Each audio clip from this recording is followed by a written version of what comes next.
kalau film itu berbasis riset ya, semuanya riset. Tapi terpilih untuk ditampilkan dalam film.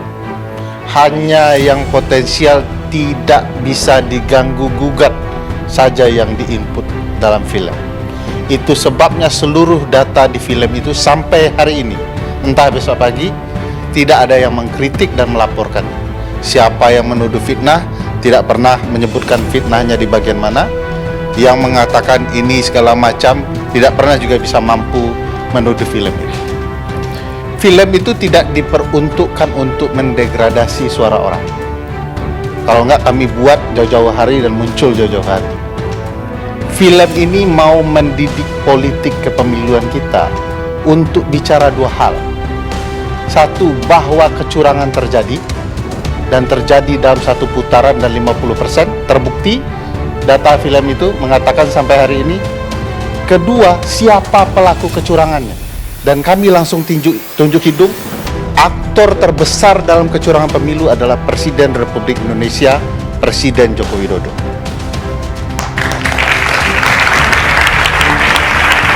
Saya nanti akan bicara kecurangan, Mas Saiman. Saya mau mengungkapkan dua teori yang janggal terjadi dalam pemilu 2024 dan nanti bicara data-data dan silahkan kategorikan ini sebagai kecurangan atau tidak. Kejanggalan pertama, bahwa tidak lumrah dalam sistem presidensial ada seorang presiden yang memiliki partai mendukung calon presiden yang bukan berasal dari partainya. Tidak lumrah. Terjadi kejanggalan pertama. Kejanggalan kedua, luluh lantaklah teori soal kotel efek yang tidak pernah terlanggar selama ini. Bahwa teori kotel efek itu efek ekor jas. Jas yang dimaksud itu jas tuxedo, ekornya dua sama. Maksudnya adalah kalau ada partai yang menyokong seorang presiden, maka dua suara yang dikumpulkannya itu rata-rata sama. Dalam pemilu kali ini ada kejanggalan. Ada partai yang menang pileg tetapi calonnya kalah. Lebih dari suaranya, 2% lebih. Ada calon presiden yang menang tapi partainya kalah, bahkan tidak memperoleh bahkan setengah persen dari angka yang dia peroleh. 58% sekian, 25% pun tidak partai. Itu janggal sekali. Terjadi. Apakah ini salah satu secara teori bahwa kejanggalan ini terjadi karena ada masalah serius? Mari kita lihat satu-satu. Dan data ini sudah pernah kami tampilkan di Komisi 2. B. Boleh dilihat di Komisi 2. Apa salah satu datanya untuk menjelaskan telah terjadi kecurangan yang disebut sebagai terstruktur, sistematis, dan masif. Kita mulai dari terstruktur. Maksudnya kecurangan itu melibatkan penyelenggara negara atau penyelenggara pemilu. Contoh misalnya dalam sebuah sidang di Komisi 2, masyarakat sipil hadir membawa alat bukti, jumlahnya 38 alat bukti, yang bicara soal kecurangan penyelenggara pemilu dalam hal ini KPU. Wasit, ini ada profesor komunikasi politik sekaligus pakar sepak bola. Wasitnya bermasalah.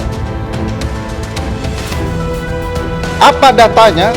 Kami membawa screenshot dan juga rekaman serta video perintah KPU RI kepada seluruh KPU di daerah untuk melakukan kecurangan pemilu. Ditampilkan di Komisi 2 secara terbuka, lalu begitu tampil pembicaraan soal perintah melakukan kecurangan itu, Komisi 2 selalu begitu ya, langsung menutup sidang, menyatakan sidang tertutup, mengusir wartawan. Sampai hari ini videonya masih ada di YouTube. Penyelenggara 38 bukti video, rekaman, dan tangkapan layar. Bagi saya, kecurangan pengaturan skor dalam sepak bola di Italia tidak perlu membuktikan apakah skor itu murni kehebatan pemain atau tidak. Tidak perlu. Yang dibuktikan apakah wasit terlibat, klub terlibat, pemain terlibat, dan lain-lainnya terlibat sebelum pertandingan. Karena pengaturan skornya di sana. Sama juga dalam kecurangan pemilu saat ini. Sebagaimana penelitian kami dan kami jelaskan di film, bahwa tidak perlu lagi bicara C hasil dan lain-lain, karena skenario Presiden Jokowi memastikan satu putaran dengan di atas 50% lebih kemenangan. Bagaimana kebijakan itu sudah dijelaskan dalam film. Menarik bahkan. Tidak dibantah sampai sekarang bahkan. Ada alat buktinya bahkan yang bicara soal bagaimana peran penjabat gubernur memastikan dukungan itu. Kalau sudah dilangsungkan bahkan dengan menggunakan relasi kekuasaan nepotisme di pengadilan untuk kemudian proses kecurangan ini bisa dilangsungkan, ini sudah sistemik jauh hari. Apakah ini berdampak luas, strategis, dan penting? Iyalah, ini pemilu, tempat kekuasaan dinobatkan. Kalau syarat ini sudah terpenuhi angket. Tinggal soal keberanian saja. Mampukah penjelasan Prof. Effendi Ghazali menimbulkan keberanian kepada partai politik? Bergantung sekali kepada partai politiknya, bukan kepada kebenaran yang disampaikan Prof. Effendi Ghazali. Karena partai juga tahu ini. Apalagi syaratnya mudah sekali. Syaratnya cuma minimal 2 fraksi, bahasa undang-undangnya sudah disampaikan, lebih dari 1 fraksi, ya. 25 tanda tangan itu usul. Usul saja tidak berani, bagaimana kemudian pansel hak angket bisa muncul?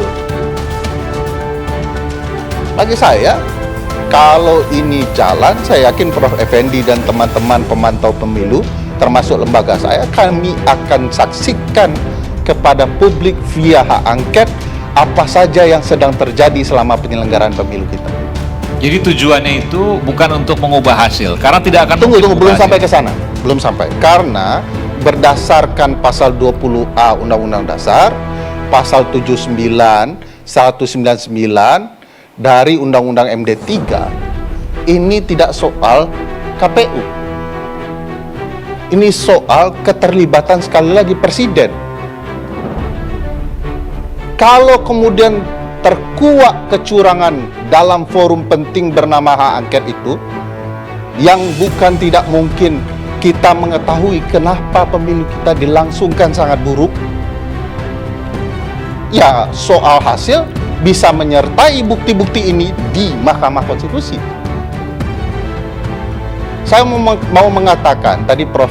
Effendi sudah menyinggung soal sirekap yang menggemaskan lagi gemoy itu. Misalnya, kenapa buat sistem seperti itu dan orang masih mempertahankan bahwa KPU sebagai penyelenggara benar secara administrasi? Itu aneh betul. Sebab kenapa? Satu TPS itu maksimum surat suara 300, Bang Ade. Cadangan 6. Lalu ada sistem yang mestinya kalau ada angka 600 masuk, 700 masuk, dia harus menolak otomatis itu. Iya. Langsung ditolak. Sistem yang sederhana saja. Ini saya mau ceritakan sistem yang dibuat Bang Hadar Nafis Duman dalam Jaga Suara 2024. Apabila ada yang melapor ternyata salah mengirimkan data laporan, otomatis tertolak. Tapi itu kan di Sirekap saya gini. mau jelaskan, Bang. Saya harus agak juga begini, saya harus setengah tegak. Itu kan bicara soal, oke, ada kenapa nggak di set buffer penyangga gitu ya. Yes. Katakanlah misalnya satu TPS nggak boleh lebih dari 300. Ini bisa ada yang 8.000, bahkan ada yang jutaan. Kenapa sistem itu tidak dibuat sejak awal? Tapi kan begini, ini yang disampaikan oleh KPU dan juga Bawaslu misalnya, bahwa semua itu Sirekap hanya bicara soal bagaimana mengawal, tapi semua akan mengacu pada C hasil. Jadi nggak usah khawatir, Sirekap nggak usah dilihat, C hasil nanti yang dijadikan Mas patokan. Aiman, kita harus adili KPU. Betul, penghitungan manual berjenjang adalah data inti, tapi Sirekap ada pengawal inti. Kalau Sirekap tidak benar, bisa nggak ngawal yang inti ini? Saya mau kasih tahu, selain azas pemilu, KPU juga harus paham ada prinsip penyelenggaraan pemilu, pasal 3 Undang-Undang Pemilu, Undang-Undang 7 2017.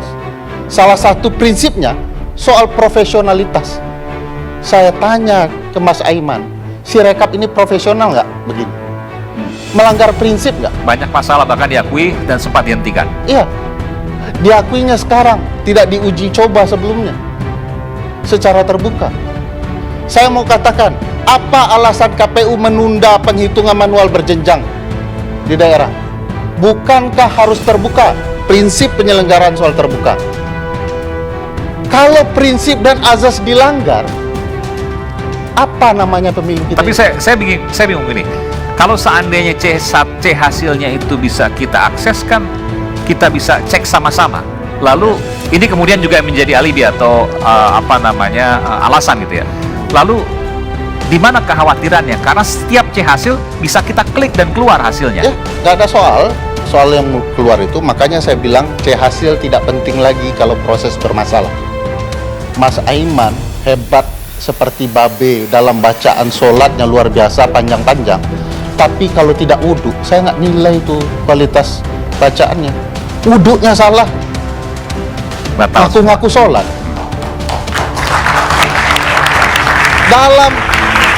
Dalam hukum administrasi negara, hasil memang penting, tapi proses juga penting.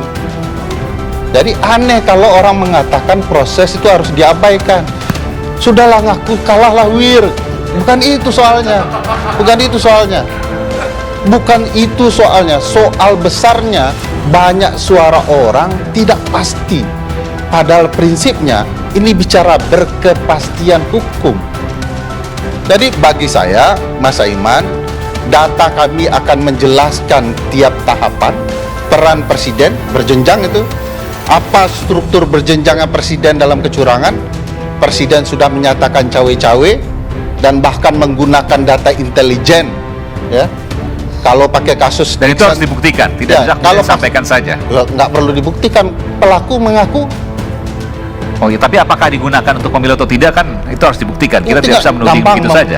Gampang membuktikan. Makanya saya jelaskan peran struktural presiden. Presiden sudah ngaku cawe-cawe menggunakan data intelijen terkait dapur partai. Lalu diikuti oleh para pembantunya berbasis pasal 17 dan pasal 17 Undang-Undang Kementerian. Siapa itu para pembantunya? Menteri dan wakil menteri. Dalam film kami ungkapkan video keterlibatan mereka. Penjabat gubernur juga terlibat. Bahkan presiden melanggar ketentuan soal evaluasi penjabat gubernur per 6 bulan. Presiden yang mengatakan, saya yang akan evaluasi tiap hari. Ada data penjabat-penjabat ini menyampaikan ke banyak pihak bahwa Anda harus pilih 02. Pelakunya bukan Pak Prabowo, Pak Jokowi. Karena dia yang punya kekuasaan. Lalu, satuan pemerintah terendah, kepala desa. Datanya 81 juta suara DPT yang mereka kuasai. Mengaku mendukung karena terancam oleh berbagai aparat. Ada datanya juga. Di film disampaikan, kepala desa mengeluarkan suara betapa mereka diteror. Jadi Ya. Boleh ya? belum puas ini. Sedikit lagi, silakan. Belum puas. Izinkan memuaskan diri. Jadi data struktural itu jelas, terbuka, bisa dilihat. Bahkan menurut saya Presiden Jokowi tidak malu-malu lagi menunjukkan keterlibatan. Saya tidak menyalahkan Pak Prabowo yang berkampanye karena haknya berkampanye. Tapi Presiden menipu publik seluruhnya, mengatakan dia tidak berkampanye. Padahal dia sudah makan bersama calon presiden, mendukung secara terbuka. Sebab ketentuan pasal 1 angka 35, apa yang disebut dengan kampanye? Nah, makan dengan calon presiden kan belum tentu Ini pakai mendukung pasalnya. juga. Ini Meskipun pakai- orang bisa punya persepsi yang Ini pakai berbeda-beda. pasalnya. Jadi, Dengan ini Menteri pas- Pertahanan disebutkan Oh tadi. bukan, itu kan hari kampanye. Pasal 1 angka 35 bilang kampanye itu tidak soal membicarakan visi misi program, tetapi juga citra diri. Membangun citra Pak Prabowo sambil makan bakso. Perlu dipahami Presiden, itu adalah ruang Walaupun kampanye. sebagai Menhan. Walaupun sebagai Menhan. Dia calon, coba saya tanya Mas Aiman, kapan Pak Prabowo jadi calon presiden dan kapan dia jadi Menhan? Ini Dua-duanya ada melekat. cerita. Wakil Presiden Hasyim Muzadi, beliau kenal sekali, kebetulan ingin menjenguk kawannya di penjara. Begitu beliau keluar, orang heboh. Lalu dia menetralisir dengan mengatakan, saya berkunjung atas nama teman. Pertanyaan besarnya, kapan beliau tidak jadi wakil presiden? Apakah gara-gara masuk penjara mengunjungi temannya dia tidak lagi wakil presiden? Enggak. Seluruh alat kelengkapan negara yang menunjang wakil presiden tetap mendampingi beliau. Ke toilet saja dia dapat fasilitas, dikawal itu. Cawapres waktu itu. Bukan cawapres. Ini Hasyim Muzadi contohnya. Oh. Jadi kapan Pak Prabowo jadi Menhan, kapan dia cawapres? Cawapres juga dapat fasilitas keamanan khusus loh, oleh negara, termasuk Pak Presiden. Jangan gara-gara makan bakso dia kehilangan sistem pertahanan untuk dia. Jadi ini fasilitas negara, dia tidak bisa mengatakan dia bukan lagi presiden. Untuk sementara itu tidak bisa mungkin. Oleh karena itu ada ruang-ruang yang perlu dipahami. Saya pikir tiba-tiba setelah jalan-jalan sama Pak Prabowo, lalu beliau seenaknya mengumumkan saya tidak ikut kampanye, padahal sudah melakukan kampanye. Belum lagi soal kebijakan berkaitan gentong babi. Anggaran untuk gentong babi itu 440 triliun per 2023. Dinaikkan sedikit per 2024 dan difokuskan diguyur sebelum Februari. Dalam penelitian, tadi beliau sudah singgung, Robon juga menceritakan soal yang sama, bahwa politik gentong babi itu efektif merusak stabilitas publik dalam menentukan pilihan. Ini tidak fair.